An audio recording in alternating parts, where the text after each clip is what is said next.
bienvenido a la ciudad de Pereira. Encantados de tenerlo por aquí. Queremos que nos cuente primero un poco de sus obras favoritas, de sus escritores favoritos. Te hablaba hace un momento, Sandra, de uno de mis escritores favoritos, que es Lawrence Durrell, el autor del Cuarteto de Alejandría. Si no te has leído esa novela, pues no conoces la visión tal vez más completa de lo que se considera una exploración del amor en el siglo XX, del amor contemporáneo. Pero es además una gran novela con trasfondo político. Ese fue uno de mis escritores favoritos.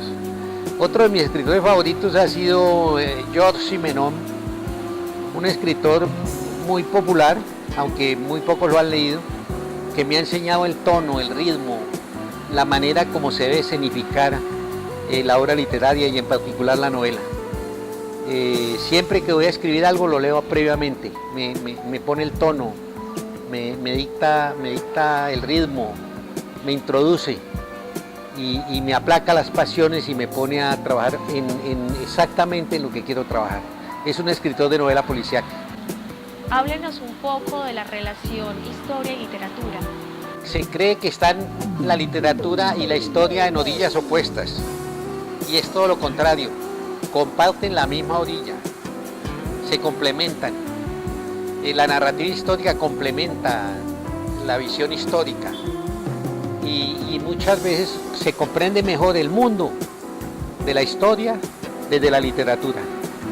Acaba de morir un gran autor en los Estados Unidos de cerca de 90 años, Gore Vidal.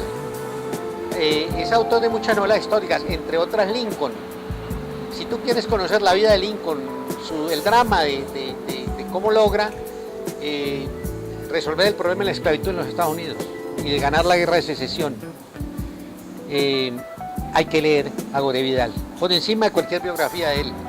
Y hay que ver la película, la última película que fue exhibida, sobre Lincoln, porque también el cine, el arte nos acerca mucho al campo de la historia. Entonces, no están en orillas separadas, sino que se complementan, hacen parte la una de la otra, y es mejor leerlas en el nivel de la literatura que en el nivel de la historia, es más humano. ¿Cómo podemos enamorar a los niños y a los jóvenes de la historia por medio de la literatura? Sandra, una buena cantidad de mis libros son narrativa histórica y relatos de la conquista. Relatos de la conquista es un libro que utilizan los profesores para contarles a los estudiantes jóvenes, a sus estudiantes adolescentes, cómo fue ese complicado proceso de la conquista y que compartan mejor el sentimiento y el punto de vista del indígena o del conquistador. A su vez, libros míos, por ejemplo, como Los pies en la tierra, los ojos en el cielo, que es un libro sobre la expedición botánica, ese es el lema de los astrónomos, es el lema que Mutis tenía en el Observatorio Astronómico de Bogotá. Ese libro, que es una novela policíaca, es una novela de indagación alrededor de un túnel que se encuentra debajo de donde estuvo, o donde está el Observatorio Astronómico. Es una novela que yo he podido confirmar enamora a los niños, los encadena a la ciencia, a la investigación, a los sucesos del pasado, a la historia. De manera que digo yo que la literatura casi que es más útil, casi que es más productiva y es mucho más amena, es mucho más deliciosa, mucho más acogedora, y si el profesor sabe orientarlos y llevarlos allí, la literatura brinda un gran campo para entrar en el universo de la historia. De manera que yo creo que se pueden enamorar, se enamoran efectivamente a través de la literatura, de la narrativa histórica, del episodio histórico en sí. Yo he podido confirmar eso con mis ojos. Yo he estado con mis lectores jóvenes escuchándole los comentarios que hacen sobre mis libros de narrativa histórica, y es una de las cosas que más me ha satisfecho del trabajo que hago.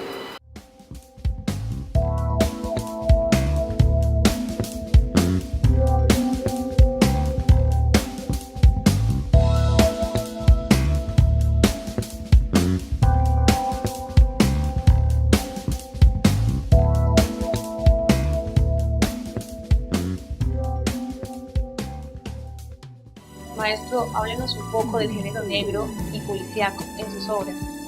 La novela policíaca se considera una novela problema, que se resuelve como resolver un enigma matemático, un acertijo matemático. Tuvo grandes cultivadores como Conan Doyle con su personaje Sherlock Holmes, como Agatha Christie con su serie de novelas que tenían por protagonista al célebre detective Poirot. Pero estas novelas de serie policíaca solo atinaban a resolver dos cosas: cómo y quién. ¿Quién cometió el delito o el crimen? ¿Y cómo? Un editor de una revista norteamericana llamó hacia la década del 20 al 30 a un grupo de escritores y les propuso que le dieran una novela policíaca que resolviera otro problema, el por qué.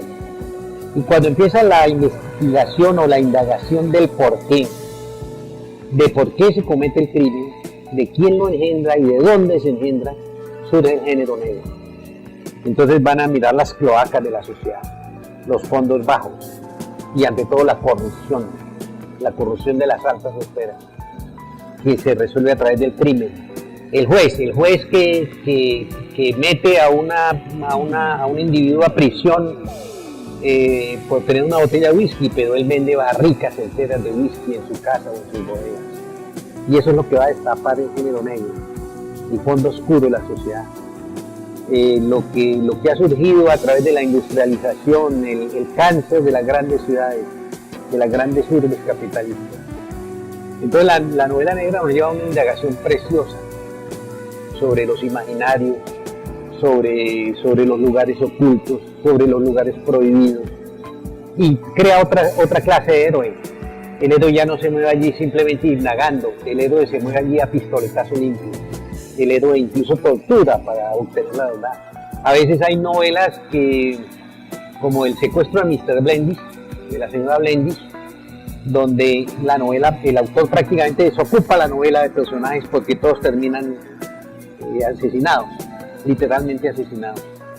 O sea, digamos que en el género negro la violencia se incrementa, pero también la indagación de las causas del crimen es mucho más profunda. Ese género me ha cautivado a mí. Yo fui formado en el cine negro, leí mucha novela negra y eso se me contagió. Historia de amores y desvaríos en América es una de sus obras. Cuéntenos un poco sobre ella. Sandra, es un libro de relatos que van desde la colonia hasta la época contemporánea,